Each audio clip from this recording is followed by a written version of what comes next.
అందరికీ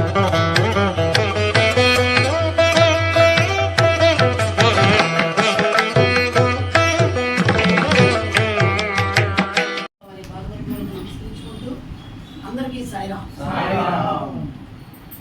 మన దుఃఖం మన సుఖం భగవంతుడు లిఖించినది కాదు.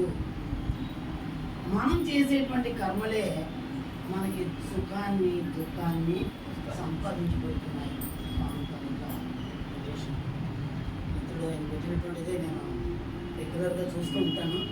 ఇప్పుడు చూస్తూ ఉంటే ఒకసారి అది వచ్చింది, ఒకసారి స్వామి చెప్పినటువంటి అంటే ఎంత చక్కనైనటువంటి దాంట్లో మన దుఃఖం మన సుఖం ఈ రెండు కూడా భగవంతుడు లిఖించింది కాదు.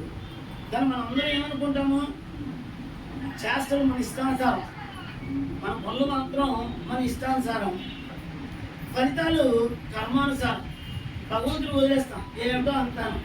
ఆయన నిజంగా ఇన్ని నగర సంకీర్తనలు, ఇన్ని నామ సంకీర్తనలు, ఇన్ని భజనలు, ఇన్ని యాత్రలు, ఇవన్నీ ఏమైపోతున్నాయి, మన కష్టాలు వచ్చి పెడుతున్నాయి. భగవాన్ నువ్వేం చూస్తున్నావు, ఏం చేస్తున్నావు? సింపుల్గా మనం ఏమొచ్చి భగవంతుడి మీదకి నెట్టేస్తాం. భగవంతుడు సాక్షాత్తు ఆయన చెప్పినటువంటి మాట, అబ్బాయి ఇది నేను లిఖించింది కాదు. బ్రహ్మరాత వేరు, ఆయనే బ్రహ్మరాత వేరు. కానీ మన సుఖానికి మన దుఃఖానికి మనమే కారణం. మనం ఎలాగా ఇప్పుడు ఒక విద్యార్థి దశ తీసుకోండి. స్వామి చెప్పింది కష్టపడి చదువుతాడు, మంచి ర్యాంక్ తెచ్చుకుంటాడు, మంచి చదువు జాయిన్ అవుతాడు, చక్కనైనటువంటి ఉద్యోగం, మంచి జీవితం. మనిషి జీవితం కూడా అంతే. నువ్వు మంచి కర్మలు చేయి, ఆనందమైనటువంటి జీవితాన్ని నీకు ఉంది. అది మనం విస్మరిస్తాం. ఎందుకంటే స్వామి చెప్తున్నారు, చేష్టలు మన ఇష్టానుసారం. అంటే ఏంటి, మనం చేసేటప్పుడు ఏమొచ్చి భగవంతుడు మనకి దృష్టిలో పడ్డావు, మనం చేస్తూ ఉంటాం పనులు. ఎందుకంటే మనకి ఇచ్చినటువంటి జ్ఞానేంద్రియాలు. ఇప్పుడు మనం జాగ్రత్తగా కళ్ళు చూస్తాం, నిజం చూస్తాం, నిజం చెప్పాం ఎవరికి. చెవులతోటి వింటాం ప్రశ్నలు ఎన్నోని, అవి మళ్ళీ బయటికి మనం ఎవరికి చెప్పాం.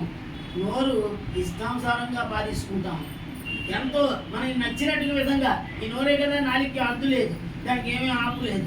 ఇష్టానుసారంగా ఎవరు నేను తోలును ఆడుతూ వీటన్నిటి తాలూకా ఫలితమే కర్మ. మనం చాలా సులువుగా అనుకుంటాం, ఈ కర్మలన్నీ నువ్వు మోస్తున్నావు. ఎందుకంటే అటువంటి కర్మలకి ఫలితం నువ్వే అనుభవించాలి. స్వామి చెప్తున్నారు. దానికి ఒక దృష్టాంతం ఏంటంటే మహాభారతాన్ని తీసుకున్నారు. భారతంలో ఏమొచ్చి కురుక్షేత్రం యుద్ధం ముగిసింది. శ్రీకృష్ణ పరమాత్ముడు ఏమొచ్చి పాండవుల్ని తీసుకుని అస్థిని వచ్చేసాడు. అతను రాక చూసిన వెంటనే ధృతరాష్ట్రుడు ఓర్న ఏడుస్తున్నాడు. వెళ్ళిపోయి కృష్ణుడి దగ్గరికి వెళ్ళిపోయి, ఏమయ్యా నువ్వు సాక్షాత్తు అని చెప్పి ఇంకా అనుకుంటున్నాడు. కృష్ణుడు వారికి చెప్దాం అనుకుంటున్నాడు. కానీ ఆ ఏడుపున్నది కదా, ఆ ఏడుపు దుఃఖంగా మారింది, కోపం వచ్చేసింది, తిట్టి పోసేసాడు. నువ్వేం భగవంతుడు అయ్యా, వీళ్ళందరూ చాలా పిచ్చిగా భ్రమలో పడ్డారు, నువ్వు భగవంతుడు కాదు. నువ్వు భగవంతుడు అయితే నా తాలూకా 100 మంది పుత్రులు చచ్చిపోతూ ఉంటే నువ్వేం చూస్తూ ఊరుకున్నావు, నీకేమైనా అసలు జ్ఞానం ఉందా అని ఇష్టానుసారంగా మాట్లాడాడు భగవంతుడిని. కృష్ణుడు చిరునవ్వు నవ్వాడు అప్పటికి కూడా. ఎందుకంటే భగవంతుడికి భక్తుడి మీద ఎప్పుడూ కూడా కోపం రాదు. స్వామి చెప్తూ ఉంటారు, మీరు ఎన్ని పనులు చేస్తున్నా నేను చూస్తూ ఉంటాను, కానీ సరిదిద్దడానికే నా ప్రయత్నం అని.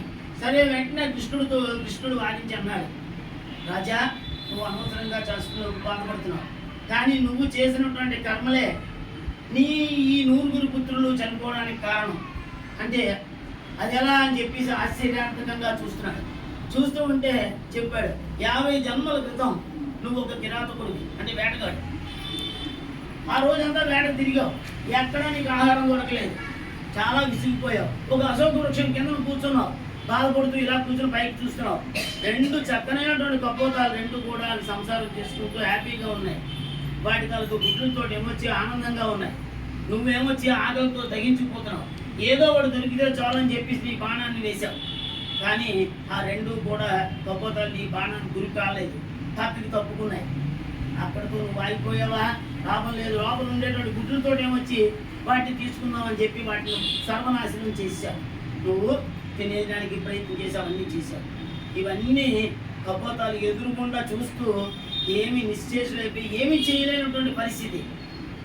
ఇది కారణం నువ్వే అని చెప్పేశానంటే ఒక్కసారిగా ధృతరాష్ట్రుడు, అవునా సరే మరి 50 జన్మల క్రితం చేసినటువంటి పాపానికి ఇప్పుడేమిటయ్యా శిక్ష అంటే కర్మ నిన్ను వెంటాడుతూ ఉంటుంది. నిన్ను వెంటనే శిక్షించడానికి నీ దగ్గర సరి అయినటువంటి ఆధారం ఉండాలి.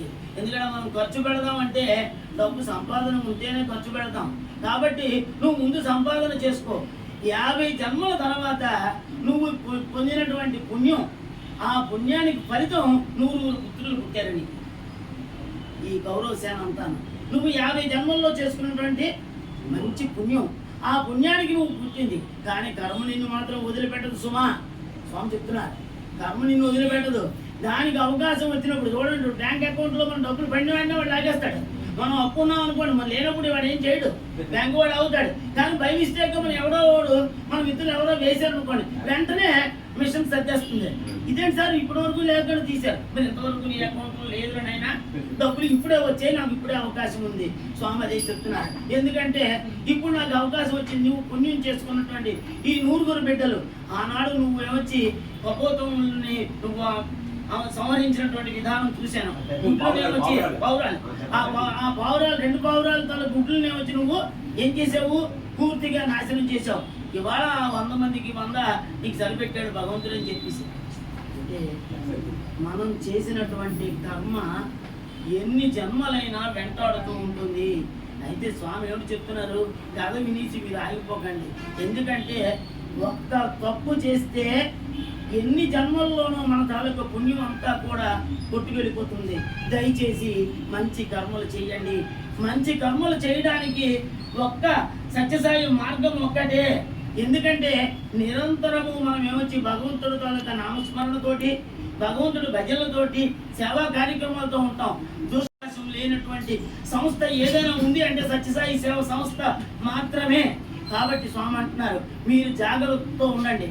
ఎప్పుడూ కూడా ఎలర్ట్గా ఉండి ఒక మంచి పనులు చేసుకుని మంచిని సంపాదించుకు ప్రయత్నం చేయండి.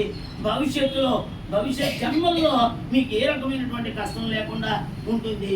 దానికి కారణం మీరే, నేను కాదు అని చెప్పి స్వామి మనకి హెచ్చరిస్తున్నారు.